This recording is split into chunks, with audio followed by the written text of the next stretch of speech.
Hi hello friends, welcome back to our channel. எல்லோரும் எப்படி இருக்கீங்க? எல்லோரும் நல்லா இருப்பீங்கன்னு சொல்லிட்டு நம்புகிறேன். நானும் நல்லா இருக்கேன். ஸோ இதெல்லாம் பசங்களே மேக் பண்ண திங்ஸ் தான் இது வந்து. ஸோ ஸ்கூலில் சயின்ஸு எக்ஸ்போ வச்சுருந்தாங்க. ஸோ சூப்பராக பண்ணியிருந்தாங்க பசங்க எல்லாருமே வந்து. ஒவ்வொருத்தவங்களும் ஒவ்வொரு விதமான ஒரு எக்ஸ்ப்ளனேஷன் வந்து கொடுத்துட்ருந்தாங்க. ஸோ நல்லாவே இருந்தது. பசங்க மேக் பண்ண அந்த திங்ஸ் எல்லாம் சூப்பராக இருந்தது.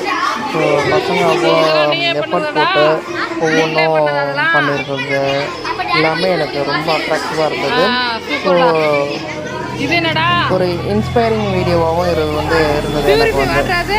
இது பாருங்கள், இது பியூரிஃபை வாட்டரை வந்து இது பசங்க எப்படி செஞ்சுருக்காங்க பாருங்கள். வந்து வேஸ்டேஜ் டப்பாவில் அந்த பசங்க வந்து எல்லாம் செஞ்சுருக்குறாங்க. இது வந்து ஐஸ் குச்சி இந்த நம்ம வீடு ஸ்மால் ஹவுஸ் அது. ஸோ இது வந்து பார்க்கிங் ஏரியா மாதிரி பசங்க வந்து பண்ணியிருந்தாங்க. வீடு அதில் வந்துட்டு ஒரு கார் பார்க்கிங் எப்படி வந்து எலக்ட்ரானிக்ஸ் ஐட்டத்தில் வந்து எப்படி பண்ணலாம் அப்படின்னு சொல்லிட்டு சூப்பராக வந்து எக்ஸ்பிளேஷன் பண்ணி கொடுத்துருந்தாங்க. இதோடைய ஆடியோ வந்துட்டு உங்களுக்கு கொடுக்கலான்னு பார்த்தா ஆடியோ வந்து ரொம்ப இறைச்சலாக இருந்ததுங்களா. ஸோ அதனால தான் சரி நம்மளே வந்துட்டு வாய்ஸ் ஓவர் கொடுக்கலாம் அப்படின்னு சொல்லிட்டு நான் வந்துட்டு கொடுத்துட்ருக்கிறேன். ஸோ இந்த பொண்ணு வந்து சூப்பராக வந்து எக்ஸ்பிளேஷன் பண்ணியிருக்கேன். ஃபுல் எல்லாமே வந்துட்டு இங்கிலீஷ்லேயே ஃபுல் எக்ஸ்பிளேஷன் வந்து கொடுத்துருந்தா. ஸோ சூப்பராக வந்து இந்த கேர்ள் வந்துட்டு பண்ணியிருந்தா. அதேமாதிரி ஓவராலாக எல்லாமே ஒவ்வொரு திங்ஸும் இந்த பசங்க வந்துட்டு மேக் பண்ணி கொண்டு வந்து வச்சுருந்து அதை ஒவ்வொருத்தவங்கள்ட்ட எக்ஸ்ப்ளனேஷன் பண்ணும்போது அந்த பசங்க சொல்லி முடிச்சதுக்கப்புறம் பசங்க ஃபேஸில் ஒரு ஃபுல் ஹாப்பினஸ்ஸாக வந்துட்டு இருக்கும். அந்த ஃபைனலி அந்த பசங்க சொல்லி முடிச்சதுக்கப்புறம் ஃபேஸ் பார்க்கும்போது ஸோ எனக்கு அது ரொம்ப ஹாப்பியாக இருந்தது. நம்ம சொல்லி முடிச்சிட்டோம், எக்ஸ்ப்ளனேஷன் பண்ணி முடிச்சிட்டோம் அப்படிங்கிற ஒரு தாட் வந்து அந்த பசங்களுக்கு வந்து கிரியேட் ஆகுது. ஸோ அதை நான் நல்லா கண்கூட நானே வந்து பார்த்தேன்.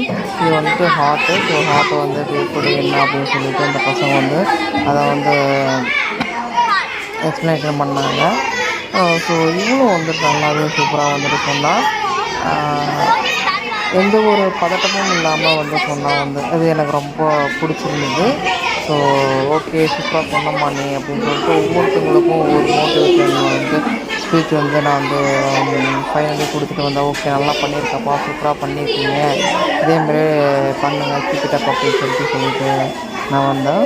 ஸோ இது நம்மளுக்கு அந்த காலத்தில் வந்து நம்ம இந்த கிணறு இருக்கும் பார்த்தீங்களா. ஸோ அதை வந்து பசங்க வந்து அப்படியே இந்த சார்ட்லேயே வந்து மேக் ஓவர் பண்ணி வச்சுருந்தாங்க. இது பாருங்கள், அந்த ஃபேன் வந்து எலக்ட்ரிசிட்டி வந்து ஃபேன் வந்து எப்படி சூப்பராக பண்ணியிருக்காங்க பாருங்களேன். ஸோ சின்னதாக ஒரு பிளாஸ்டிக் ஐட்டம் மாதிரி எடுத்துகிட்டு அதை வச்சு அதை ரன் பண்ணுற மாதிரி கொடுத்துருந்தாங்க வந்து. ஸோ நல்லா இருந்தது. இதுதான் வந்து நேச்சுரல் வந்து எல்லாம் எப்படி இந்த வாழ்ந்தோம் எப்படி இருந்தோம் ஸோ அப்படிங்கிற மாதிரி இதெல்லாம் வந்துட்டு காமிச்சு போட்டாங்க பசங்க. ஸோ இது அகைன் வந்து அந்த கிணறு தான். ஸோ இது வந்து நம்மளுக்கு வந்து அந்த கிளாஸு இந்த அப்போ அந்த காலத்தில் இந்த மணல் வச்சு நம்ம வந்து டைமிங் பார்ப்போம். ஸோ அதை வந்துட்டு பசங்க வந்து இன்ஸ்பாட்டில் வந்து செஞ்சுருந்தாங்க. ஸோ அதுவும் வந்துட்டு காமிச்சாங்க. ஸோ இது ஒவ்வொன்றும் பாருங்கள். அந்த காலத்தில் வந்து கலைன்னு சொல்லிட்டு சொல்லுவோம். இது அந்த கலையத்தில் பசங்க வந்து வாட்டர் ஊற்றி இந்த வாட்டர் மூலயமா வந்து ஒரு ப்ராசஸ் வந்து ஒன்று நடக்கும் அப்படின்னு சொல்லிட்டு இந்த பசங்க வந்து எக்ஸ்பிளேஷன் வந்து கொடுத்தாங்க. ஸோ அந்த எக்ஸ்பிளேஷன் சூப்பராக இது பாருங்கள். இதை வந்துட்டு காத்தாடி ஸோ நல்லா இருந்தது. ஓகே ஃப்ரெண்ட்ஸ், இந்த வீடியோ பிடிச்சி லைக் பண்ணி ஷேர் பண்ணி கமெண்ட் பண்ணுங்கள், சப்ஸ்கிரைப் பண்ணுங்கள். Okay friends.